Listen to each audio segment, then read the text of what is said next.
Let's take a look in the hoop house. Saturday, November 11th. Got our first hard freeze last night. Went down to about 20 degrees.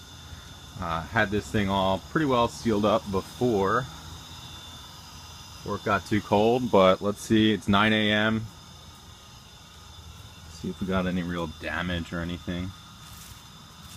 Romaine all looks okay. It's drooping a little bit, but should perk back up as the sun comes out here. Everything's kind of drooping. Mizuna, kale, spinach is already back up and at 'em. Peppers back there definitely didn't like it. Got to rip the couple jalapenos off I have left, but cabbage and collards and broccoli, they're all splayed out too. Looks like the lettuce is perky though. Radishes are a little floppy. Brought in some of my just stuff from outside to overwinter in here. See how it goes, see if any of these plants make it through. It's just like mandevilla vines, and these are like a citronella kind of plant.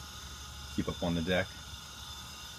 Tried to hook up propane a little bit last night, but I couldn't get that thing fired up. I was just going to run it on low for a few hours just to bump the heat, but didn't work out. Got down to as low as like 21.5 degrees or so last night. Already back over, it's almost 50 at 9 a.m. It's still 26 degrees outside, but just being in here heats it up that much.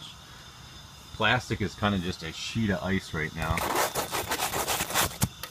So that's going to melt off all day today. Get that propane tank out of here and just let it turn into a rainforest. But it looks like everything did okay. We'll see how it goes.